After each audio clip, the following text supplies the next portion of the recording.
On a humid July morning in 1962, curious shoppers from Rogers, Arkansas, stepped across the threshold of a brand new Walmart discount city.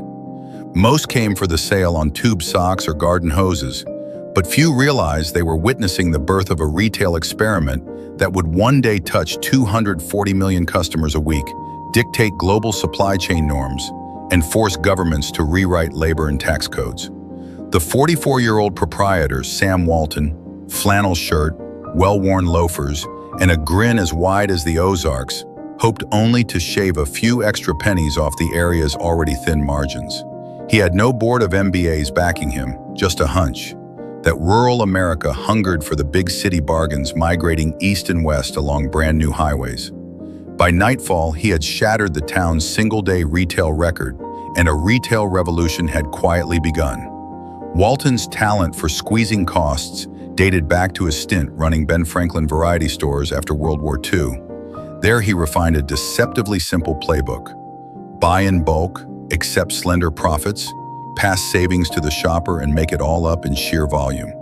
The formula infuriated rivals who claimed you couldn't survive selling nickels for pennies, but Walton kept meticulous ledgers proving otherwise. In 1950, he famously lost his first store when a landlord refused to renew his lease. The setback steeled his resolve never again to rely on someone else's real estate. 12 years later, that hard lesson blossomed into his very own discount chain. By month's end, he had 3 stores. By 1969, when he incorporated as Walmart Stores Incorporated, he ran 38 locations across Arkansas, Missouri, and Oklahoma, each linked by a skeletal fleet of pickup trucks that Sam personally loaded at dawn. Walmart's early edge wasn't price tags alone, it was logistics.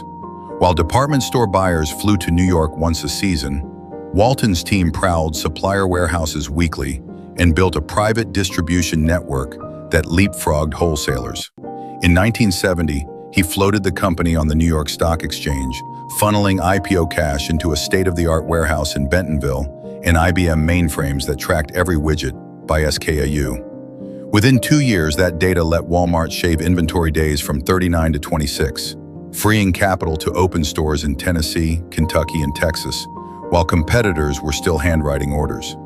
By 1977, when Walmart acquired more value in Hutchison Belk, annual sales topped $1 billion, an unheard-of sum for a company that didn't even serve the coasts. If the 1970s were about scale, the 1980s were about format. Walmart launched Sam's Club, 1983, to court small business owners, and in 1988, unveiled the first supercenter in Washington, Missouri. A one-stop box marrying groceries, apparel, automotive, and pharmacy under 24-hour fluorescent glare. Traditional grocers scoffed, yet within 5 years, supercenters were outselling every grocery chain except Kroger. Even Sam's 1992 death couldn't stall momentum. By 1994, Walmart had leapfrogged Sears as America's largest retailer and was opening a store roughly every 44 hours. Not content with domestic dominance, new CEO David Glass eyed the world.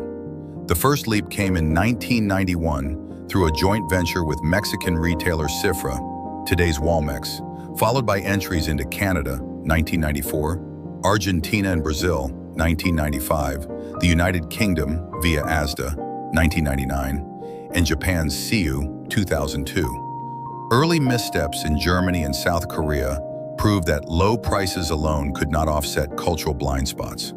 But lessons learned abroad sharpened Walmart's procurement and hyper-efficient cross-docking methods. By the new millennium, the firm operated in 15 countries and generated a fifth of its sales overseas.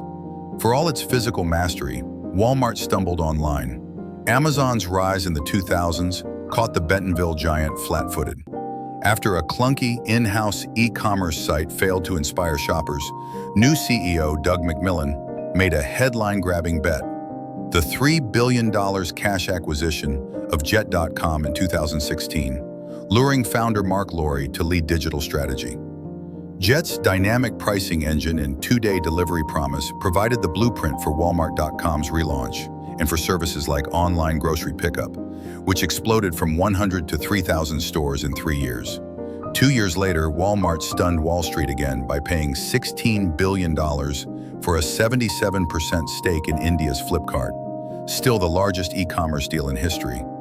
The purchase vaulted Walmart into the world's fastest-growing consumer market, gave it stakes in payments app, PhonePe, and offered priceless experience in mobile-first retail, dark warehouses, and Kirana micro-fulfillment, a playbook now informing drone deliveries in rural America. When COVID-19 hit in March 2020, Walmart's 4,700 U.S. stores were deemed essential overnight. The chain shortened hours to restock shelves, erected plexiglass barriers, and pledged paid leave for quarantined staff. Traffic patterns flipped. Curbside pickup orders grew fivefold, e-commerce nearly doubled, and mask mandates rolled out nationwide despite vocal pushback.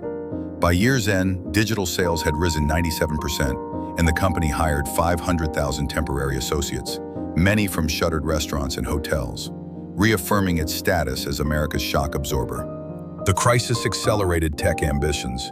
In 2021, Walmart began trialing 30-minute drone drops. By June 2025, it announced scaled service across 5 states and 100 stores, positioning itself as the first major retailer to normalize aerial delivery.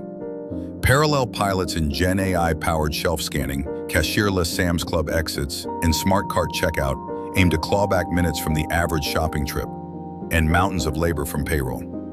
Innovation has not insulated Walmart from criticism. Since 2001, the company has paid hundreds of millions to settle wage and hour disputes, gender discrimination suits, and overtime accusations.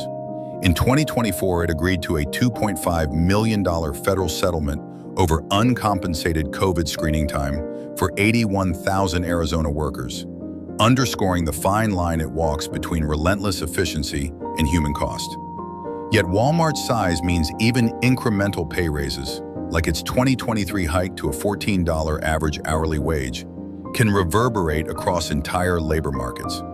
Facing mounting pressure from investors and Gen Z shoppers, Walmart pledged in 2020 to achieve zero emissions across its global operations by 2040 and to become the most trusted retailer by 2025.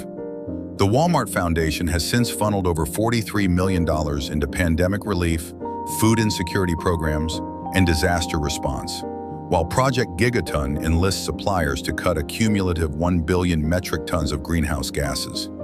In practice, the company still emits more CO2 than several small nations, but the initiative reframes Walmart as a potential climate gatekeeper. Persuade a vendor to green its factories, and 10,000 stores echo that impact overnight. The payoff for relentless reinvention appears on Fortune's annual list of America's largest corporations.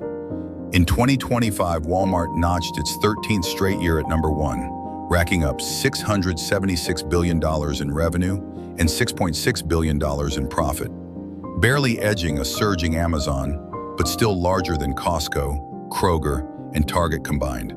Analysts note that just $43 billion now separates Walmart from its closest rival, a gap once unimaginable, underscoring how fragile retail supremacy has become in the algorithm age. Fortune.com, 50pros.com. From a weather-beaten dime store on West Walnut Street to drone-shadowed parking lots and virtual aisles that stretch the globe, Walmart's saga mirrors the broader story of American consumer capitalism. Audacious, contradictory, at times bruising, yet perpetually adaptive. As autonomous freight trucks churn down I-49 and AI replenishment engines guess what families need before they run out, the company confronts its greatest paradox: how to stay Walmart cheap while spending tech giant money. The bets it lays in the next 5 years may determine not only who tops the Fortune list, but how billions of shoppers everywhere will define going to the store. Whether those shoppers walk, click, or summon the sky, one thing is certain: the house that Sam built is still under construction, and the blueprint keeps changing faster than any rollback sign can be hung. Enjoyed our story? Don't forget to like and subscribe.